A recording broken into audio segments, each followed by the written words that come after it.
Χαίρετε, στο βίντεο αυτό περιγράφεται ο ενιαίος για όλους τρόπος ανάθεσης εργασίας προόδου για το εξάμηνο 2020 Β στους σπουδαστές του ΙΕ Καχαρνών και στη συνέχεια περιγράφεται ο τρόπος καταχώρησης της βαθμολογίας τους ηλεκτρονικά. Παρακαλώ οι οδηγίες να τηρηθούν πιστά από όλους, δεδομένου ότι θα είναι πιο εύκολο και πιο αξιόπιστο και για μας να διατηρήσουμε τα αρχεία των εργασιών των σπουδαστών και να καταχωρήσουμε στο πληροφοριακό σύστημα του Υπουργείου Παιδείας την βαθμολογία προόδου τους. Βήμα πρώτο. Από το γρανάζι ρυθμίσεων του Classroom επισκέπτομαι το πεδίο βαθμολόγηση, το οποίο δεν έχουμε θίξει ποτέ μέχρι τώρα, και τις κατηγορίες βαθμών. Επιλέγω προσθήκη κατηγορίας βαθμού. Δίνω τον τίτλο στην κατηγορία πρόοδος 2020 Β.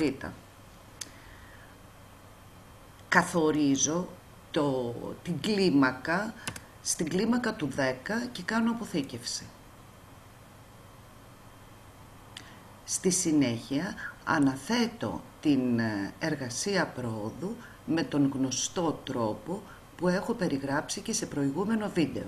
Δηλαδή, από την καρτέλα εργασίες επιλέγω δημιουργία και εργασία. Ο τίτλος απαραίτητος πρέπει να φέρει την ένδειξη πρόοδος 2020 Β. Αφού δώσουμε απαραίτητες αναλυτικές οδηγίες στους σπουδαστές για τον τρόπο με τον οποίο θα ολοκληρώσουν την εργασία τους, επιλέγουμε κάτω δεξιά δημιουργία, έγγραφα,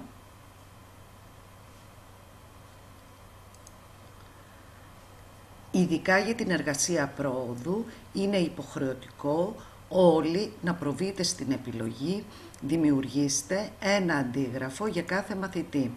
Με τον τρόπο αυτόν θα δημιουργηθεί και θα διατηρηθεί ένα αρχείο των εργασιών πρόοδου για κάθε διαφορετικό classroom, δηλαδή για κάθε διαφορετικό μάθημα και για κάθε διαφορετικό σπουδαστή, όπως ακριβώς τηρούμε υπό φυσιολογικές συνθήκες και είμαστε υποχρεωμένοι να τηρήσουμε αρχείο των γραπτών τους για 2 έτη. Επισκεπτόμαστε το έγγραφο που έχει δημιουργηθεί για κάθε σπουδαστή μέσα από την εργασία. Δίνουμε πάλι επάνω αριστερά τον τίτλο «Εργασία Προόδου 2020 Β». Δίνουμε τις απαραίτητες οδηγίες και στο χώρο που παρέχεται ο σπουδαστής θα μπορεί να πληκτρολογήσει την απάντηση ή τις απαντήσεις τους. Επιστρέφοντας πίσω στο Classroom και πριν κάνω την ανάθεση της εργασίας, από το πεδίο κατηγορία βαθμού επιλέγω την κατηγορία πρόοδος 2020 Β, την οποία έχω δημιουργήσει σε προηγούμενο στάδιο. Αυτόματα εμφανίστηκε και η κλίμακα της συγκεκριμένης κατηγορίας, που είναι το 10.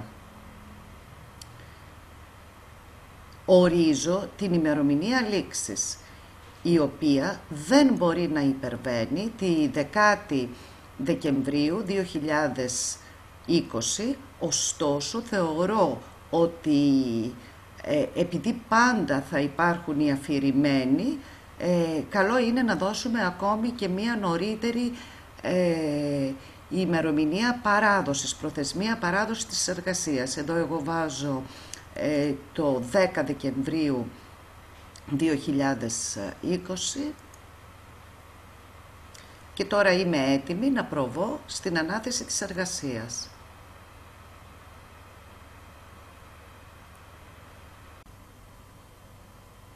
Με τον τρόπο αυτόν ανάθεσης, ο σπουδαστής έχει τη δυνατότητα όχι μόνο να πληκτρολογήσει μέσα στο έγγραφο το οποίο έχει δημιουργηθεί αποκλειστικά με το όνομά του και έχει λάβει συγκεκριμένες οδηγίες για το πώς θα το κάνει αυτό, είτε από λάπτοπ είτε από τάμπλετ και κινητό, μπορεί όμως να επισυνάψει και αρχείο όπως φωτογραφίας ή βίντεο, που πολλές φορές είναι το παραδοτέο, ειδικά για μαθήματα εργαστηριακά.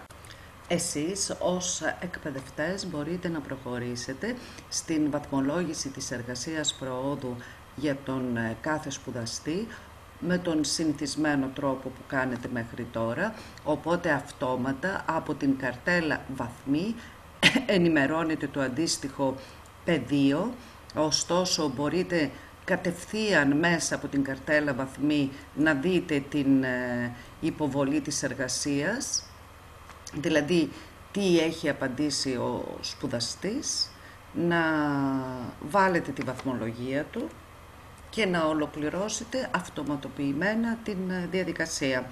Παρακαλώ πολύ να τηρηθεί όλη η διαδικασία ακριβώς όπως την περιγράφω, προκειμένου να μην έχουμε σύγχυση και από την πλευρά τη δική σας και από την πλευρά την δική μας, εφόσον το έργο της ηλεκτρονικής παράδοσης βαθμολογίας είναι πραγματικά πολύ επίπονο και έχουμε φροντίσει να γίνει με τον απλούστερο δυνατό τρόπο, που ωστόσο να είναι ασφαλής και φερέγγιος.